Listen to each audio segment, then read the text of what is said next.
En la sesión anterior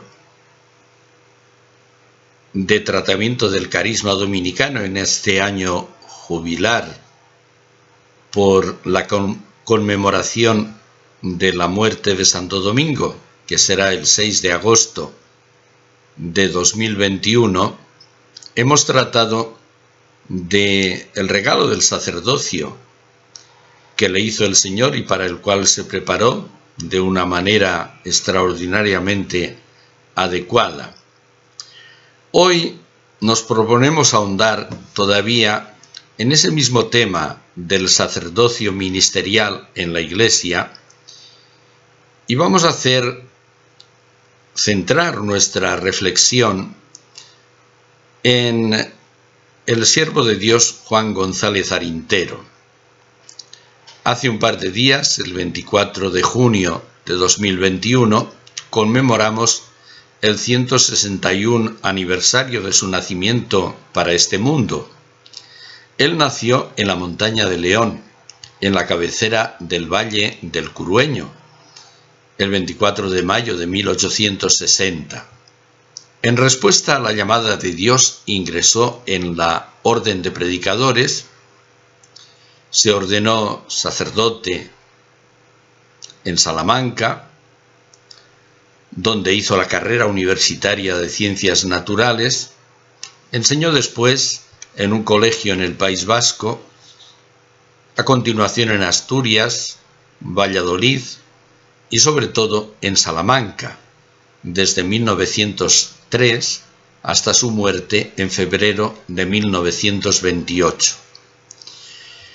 La razón de enfocar hoy nuestra atención en el padre Arintero estriba en que estamos celebrando 100 años de una revista que fundó y que sigue repartiéndose por el mundo en la actualidad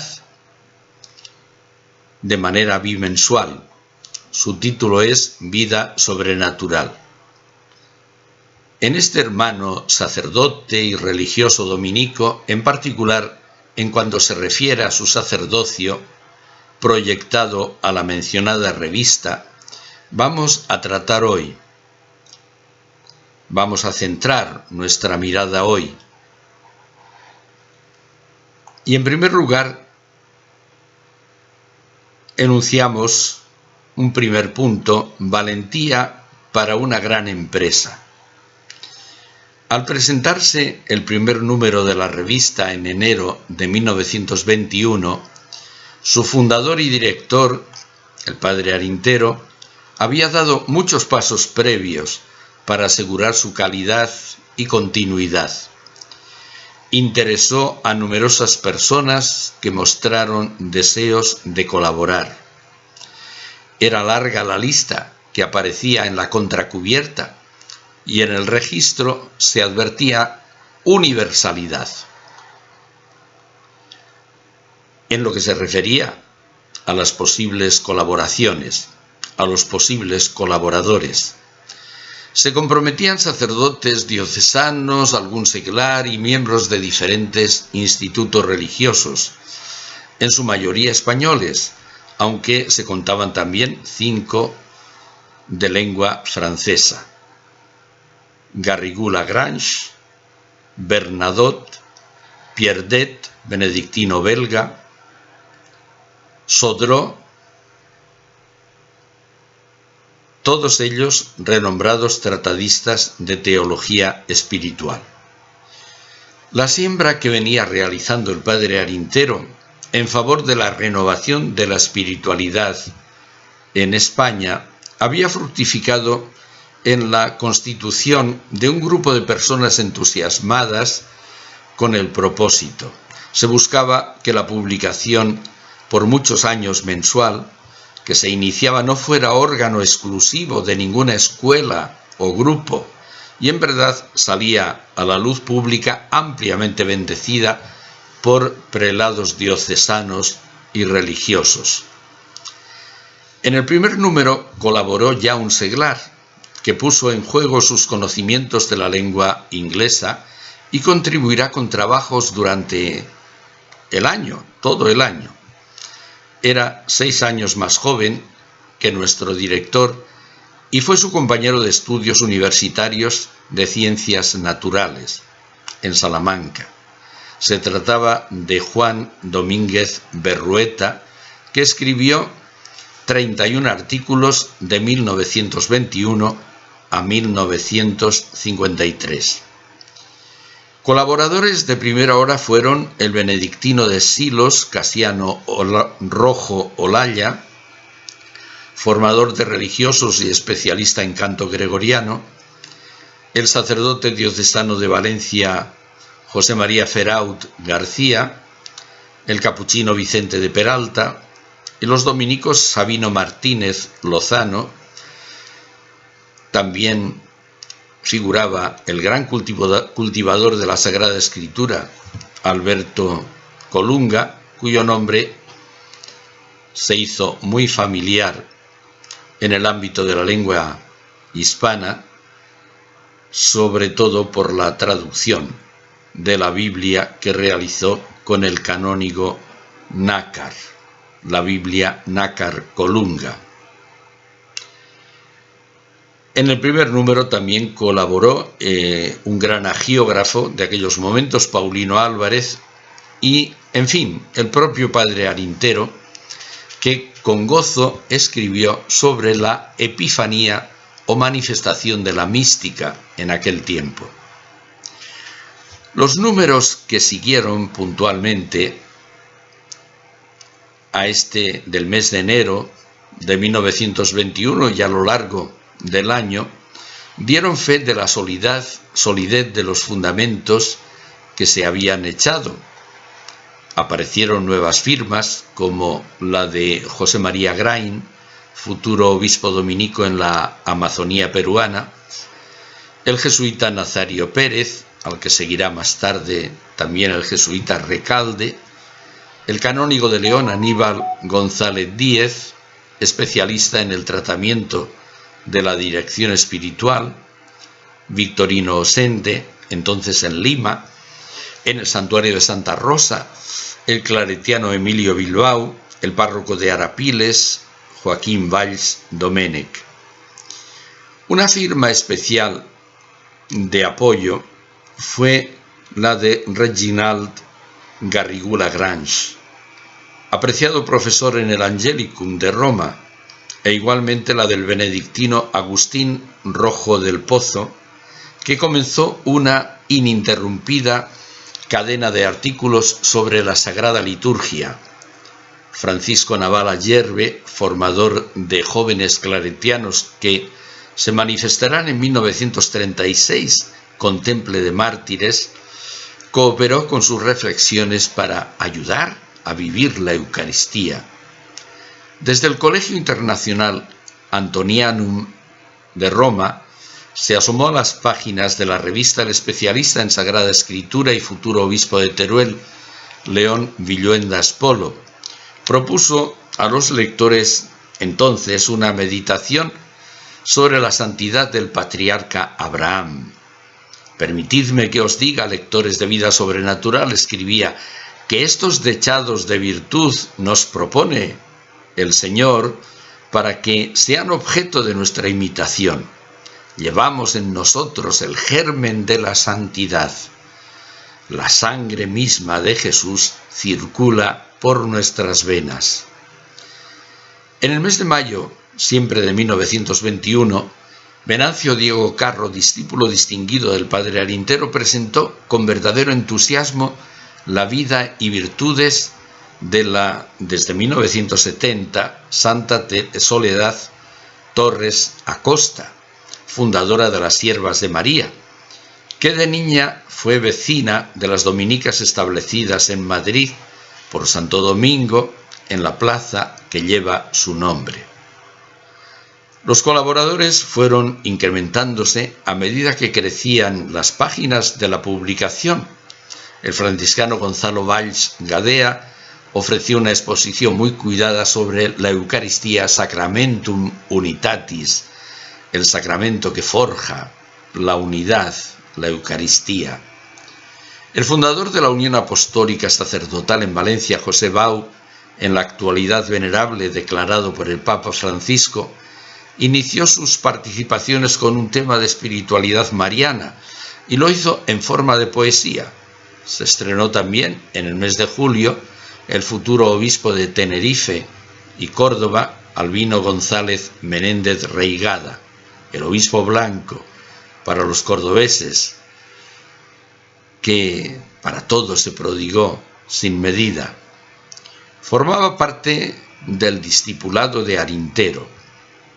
También uno de los grandes teólogos del siglo XX en España, profesor en Roma, Friburgo de Suiza, Salamanca y perito del Concilio Vaticano II, Santiago Ramírez Dulanto, comenzó a tratar sobre el mérito y la vida mística.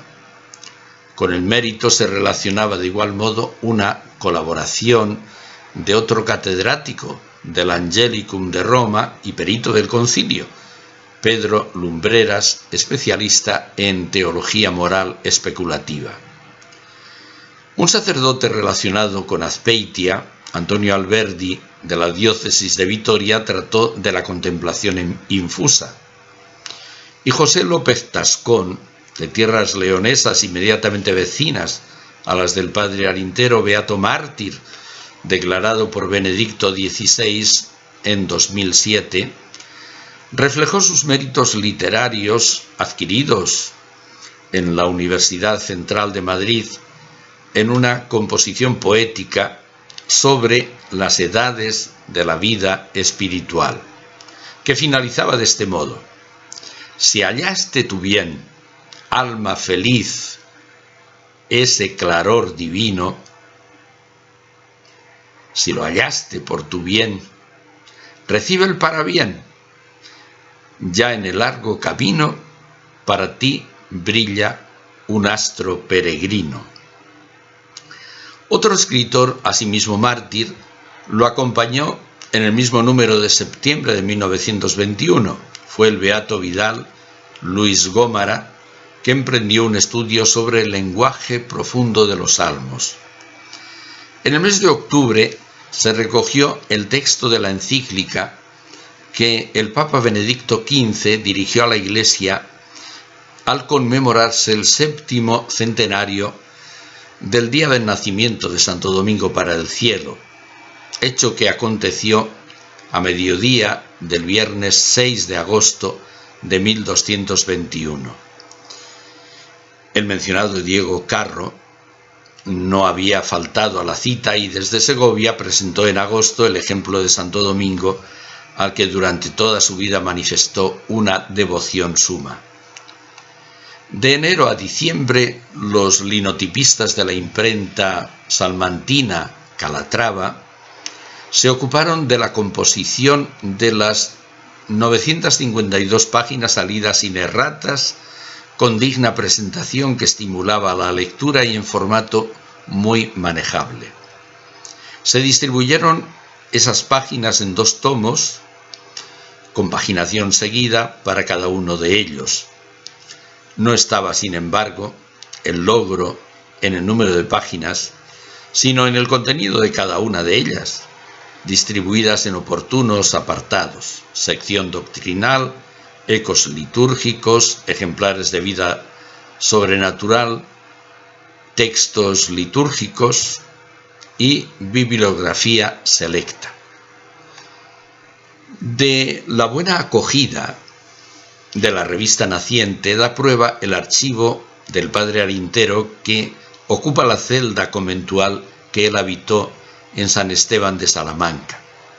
Recibió felicitaciones y comentarios de variadas personas, no solo con residencia habitual en España.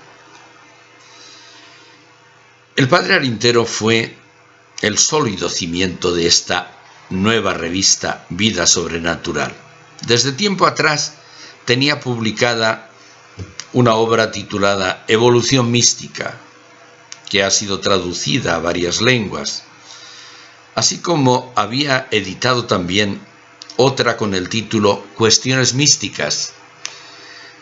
Pero Arintero había valorado en alto grado publicaciones periódicas, capaces de detectar el pulso de las inquietudes y los logros de los diferentes momentos históricos, a la vez que esas publicaciones periódicas, entendía, se apresuran a ofrecer veredas para el progreso en las ciencias y ramas del saber. Es cierto que en su día recibió con entusiasmo el diseño que trazaron los dominicos franceses para editar una revista en 1893. Estaba el padre Arintero en los comienzos de una nueva etapa de su vida, como profesor en el Studium que su provincia tenía en el Principado de Asturias. En tales circunstancias escribió al cofundador, padre Gardel, felicitándole y ofreciendo colaboración. Gardel era tan solo un año mayor que él, y en efecto con Pierre Mandonnet y Thomas Coconnier pusieron en marcha en Les Aulchoirs, cerca de París, la Revue Thomiste, que hasta la actualidad continúa presente en el mundo de la cultura. En 1903 nuestro autor se estableció ya, decíamos, de manera seguida en Salamanca y luchó con todas sus fuerzas para que en España se editara también una revista parecida a la francesa. Al fin, en 1910, comenzó la Ciencia Tomista, en la que colaboró de inmediato. Tenía como director a su discípulo Luis González Alonso Getino. Tras muchas obras de teología espiritual difundidas por extenso, el padre Arintero pensó en crear una revista al alcance de los lectores de lengua española. En un momento determinado se estudió traducir La Vie Intellectuelle, que en 1919 comenzaron en Francia los dominicos de Tolosa, guiados por el padre Bernadotte. Puede recordarse que con frailes tolosanos convivió nuestro joven estudiante durante los años de sus estudios universitarios, mientras moraba en el convento de San Esteban de Salamanca. Al fin, la vida sobrenatural apareció como genuinamente española. En el primer año, su director aportó 6 estudios, además acudía a todo: correspondencia, corrección de pruebas y relación con la imprenta, suscripciones, economía, petición de artículos, recensiones de libros. Pronto se puso de relieve que la revista tenía un sabio arquitecto, pero también un competente en múltiples trabajos que se requerían para alzar un edificio útil y duradero, como se ha demostrado durante 100 años. Su espíritu no ha dejado de soplar y su corazón de latir en ayuda de los obreros ocupados en esta empresa. En el segundo número, febrero de 1921, descubrió bien a las claras su programa: llegar al mundo entero con la consideración de que la santidad es para todos y que nadie por falsa humildad o modestia debe echarse atrás en el intento. Se dolía de que hubiera maestros de espíritu que proponían sendas del todo peligrosas por lo falsas, con daño para las personas que se les confiaban. Semejantes maestros, guiados por la prudencia humana, calificaban los caminos con adjetivos engañosos: comunes, caminos ordinarios, medianos, tranquilos, bajos, llanos, carreteros y no escarpados, trillados, lisos, naturales, fáciles, anchos, espaciosos. Sugería que el verdadero itinerario para los seguidores de Jesús exigía otros calificativos. Había que recorrerlo con otro espíritu, con el espíritu de sabiduría, de valentía, de generosidad, de innovación, de afrontar las dificultades, ir al fondo de los desafíos con magnanimidad, tender hacia las crestas, asumir lo escarpado, lo estrecho y lo nuevo, y más en concreto seguir a Cristo por la vía de la cruz. La senda del cristiano necesariamente estará empedrada de virtudes y dones del Espíritu Santo. Es la propia, no de los siervos, sino de los hijos de Dios, cada uno en su propio estado, seglar, religioso o sacerdotal. Puede decirse que en poco más de 7 páginas cargadas de vida, desveló la nervatura que tendría que sostener la revista. Apreció la escritura como medio muy provechoso para hacer vivo el carisma que el Espíritu confió a la Iglesia por medio de Santo Domingo.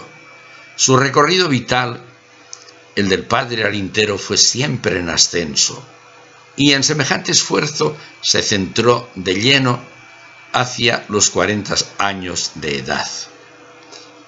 Se centró en la teología espiritual y más en concreto en la mística. En ello estaba bastante antes de fundar la revista y el compromiso no lo abandonó jamás.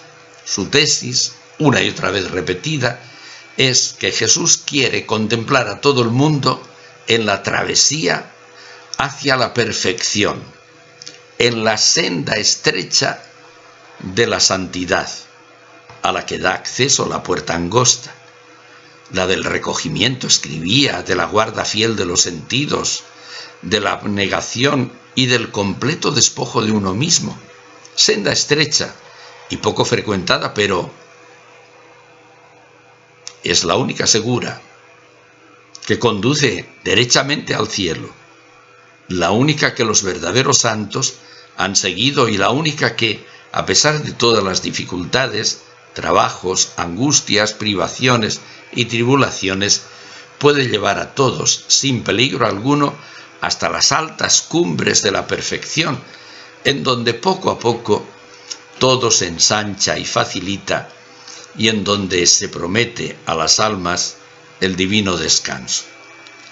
Los combates en los que se vio el padre Arintero, siguiendo el lema de la Caritas Veritatis, de la caridad de la verdad, le llevaron habitualmente a fundamentarse bien en sus exposiciones, a veces de manera altamente detallada. En el presente caso se apoyó en la Sagrada Escritura, en San Agustín, en San Bernardo, Juan Gersón, Santa Teresa de Jesús, Francisco de Osuna,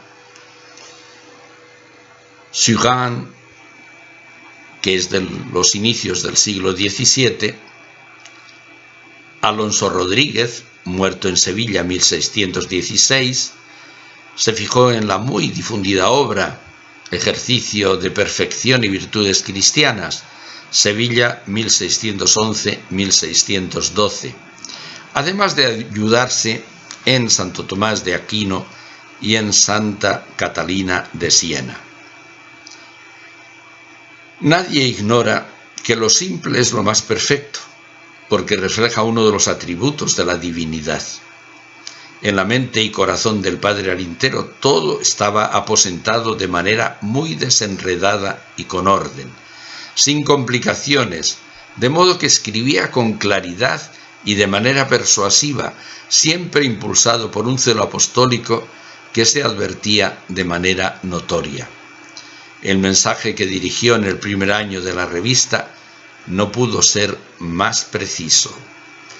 Todos llamados a la santidad, todos colocados frente al desafío de la vida mística, todos convocados a un compromiso con trabajos ordinarios que se llevan entre manos. Cierto que semejantes afirmaciones necesitaban un esclarecimiento. Para que el cristiano no se quede en lo cómodo o transite por caminos trillados, por las clásicas carreteras, hoy diríamos por las autopistas, sino que se arranque poniendo rumbo a los picos desafiantes, dispuesto a encumbrarse por lugares boscosos y sendas arriscadas, el padre Arintero propone que, sin demora, se acometa la lectura de autores místicos. son los que animan de veras, despiertan de la tibieza, confortan de la flaqueza, encienden en el amor y orientan por derroteros hacia auténticas salidas. Estimularán esas lecturas a regirse por la ley liberadora del Evangelio. Los libros de los maestros que descubrieron el don inestimable de Dios enriquecerán a los más humildes cristianos con la conquista de una genuina felicidad que comienza ya en este mundo. La felicidad y el sacrificio no están reñidos. En quienes siembran y pacientemente cultivan en sí mismos el trigo evangélico, el Espíritu Santo los tonifica y reconforta en el ascenso y hasta los inspira cantos de melodías divinas en las que se contienen a la vez modulaciones de dolor y de gloria. Semejantes escaladores son los que se necesitan para que la fe consiga un arraigo en el pueblo, para que se destierren las prácticas rutinarias y se abandonen los simbolismos muertos. Nada de mirar con desdén los estudios de vida mística. Surgirán predicadores que hablarán al pueblo en lenguaje sencillo, llano, profundamente sentido y nada artificial. Su palabra brotará de un corazón abrasado e iluminado y ayudarán a comprender que no es posible ser hombres cabales sin ser perfectos cristianos. Con relación a nuestra revista, le habían escrito desde América aún antes de que apareciera. Ya era tiempo de que se publicara algo sobre lo único importante y sustancioso que hay en la vida.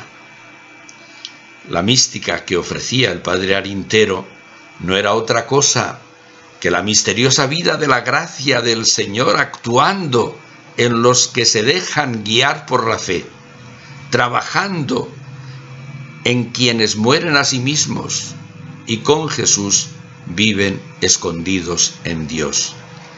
Este empeño pide someter la razón sobrenaturalizada a la suprema y única norma infalible de la dirección casi absoluta del Divino Consolador, el Espíritu Santo. La mística no es para pocos y nadie, desde los postulados de la creencia, puede desentenderse de aspirar a ella. A ninguna persona se excluye en la labor de acometer con garantías el éxito de la subida a las sublimes alturas, y ello sin más trabajos que los que tenemos, y aún sin necesidad quizá de hacer otras cosas que esas mismísimas que hacemos tantas veces a remolque. Hay que hacerlas bien, hay que realizarlas con garbo y gozo, por amor de Dios, andar siempre en su divina presencia y con los ojos y el corazón puestos en Jesús y en comunión continua con Él. El papel del padre Arintero como maestro consumado en las vías del Espíritu aparecía de manera espontánea en algunos pronunciamientos de colaboradores cercanos por su discipulado.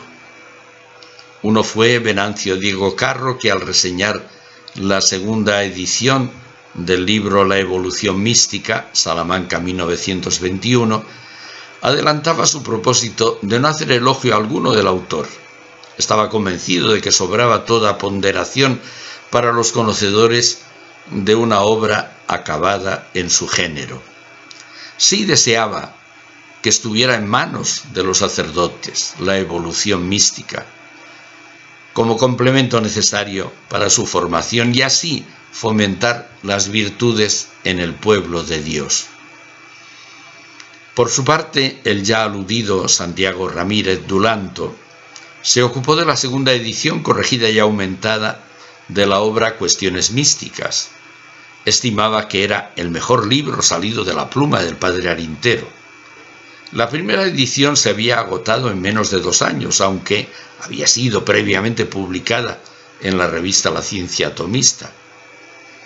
Para este teólogo de tanto mérito, un valor de la nueva edición estribaba en las mejoras que había introducido al exponer la necesidad absoluta de la mística para la perfección y santidad verdaderas.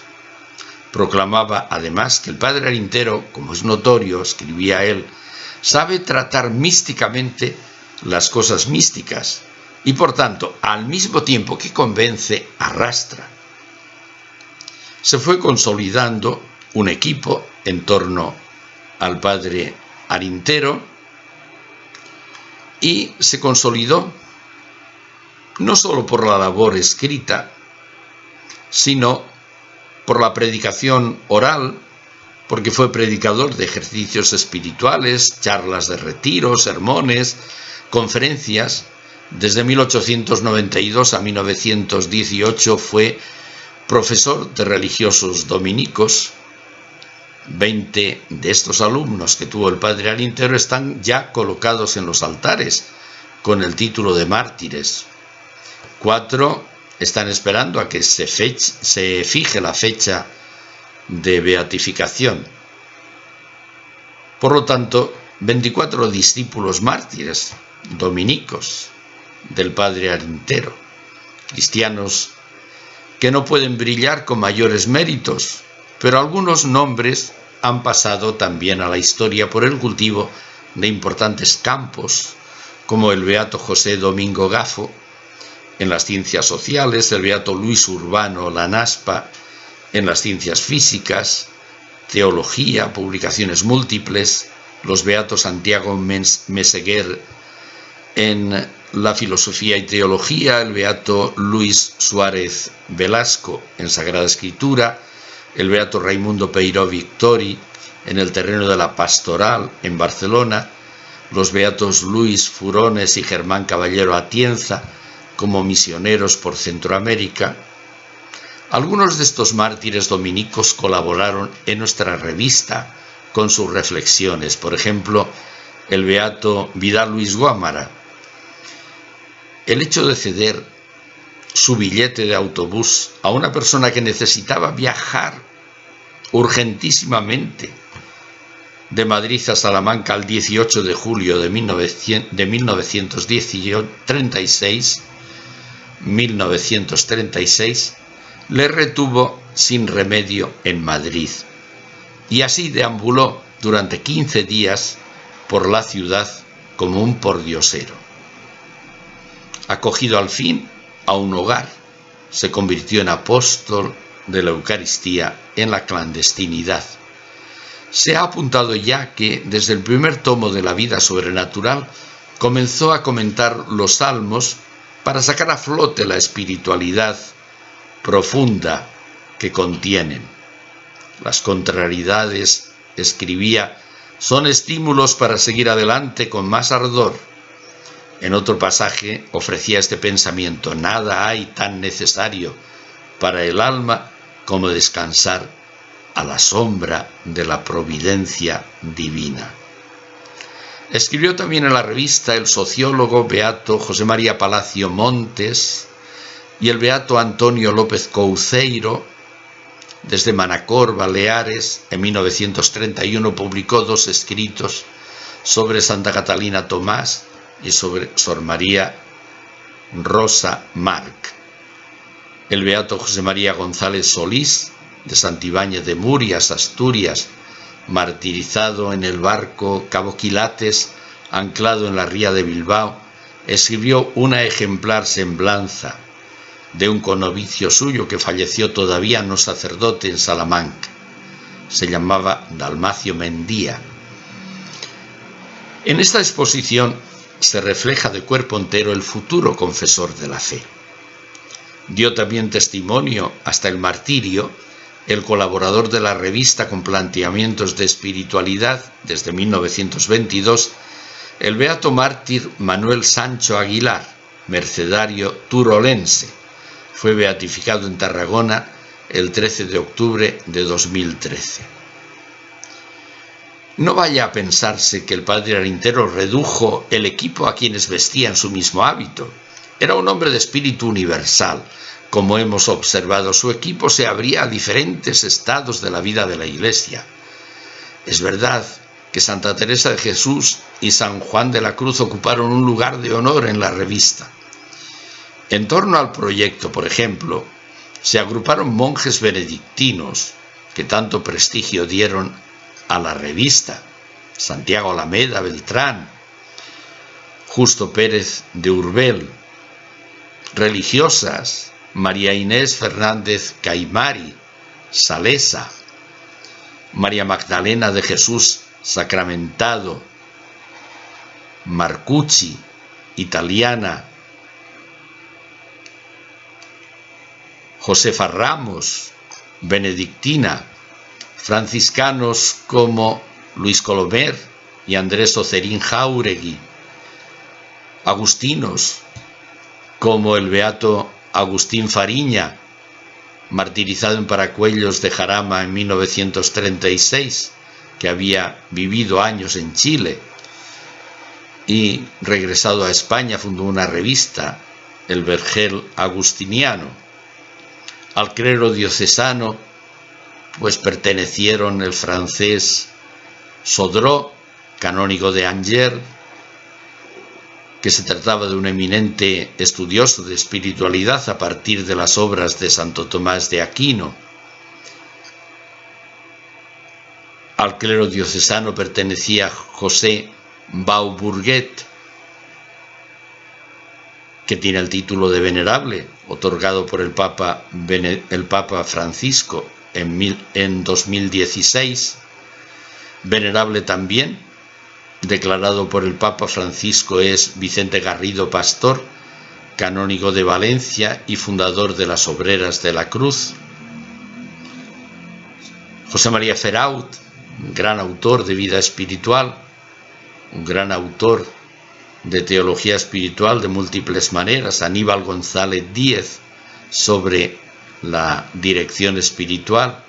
Ricardo Gómez Rojí, que fue perseguido hasta la muerte en 1936, valoró altamente en 1930 el significado del padre Arintero en el ámbito de la teología mística y de modo señalado su heroica ejemplaridad. Lo conoció personalmente. Era, además, escribe, un santo. Y esto vale más todavía. Verle rezar, hablar con él, convivir con él, daba la sensación de que se tenía por un huésped a un varón lleno de Dios. Claretianos como Julio Aramendía Urquía colaboró en la revista, fue formador de futuros mártires de la Congregación del Inmaculado Corazón de María.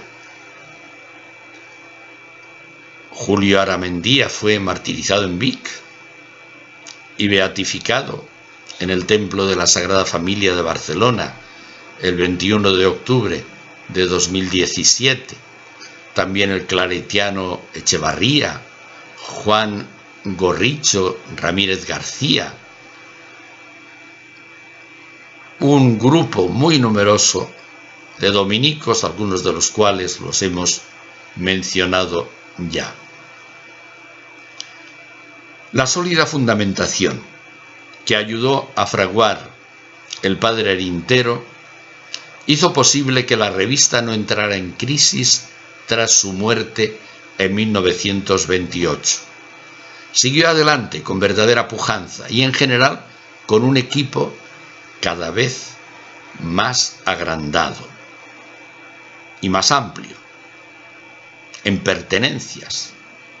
Mérito especial han tenido los directores que de manera entregada han formado una cadena hasta el presente.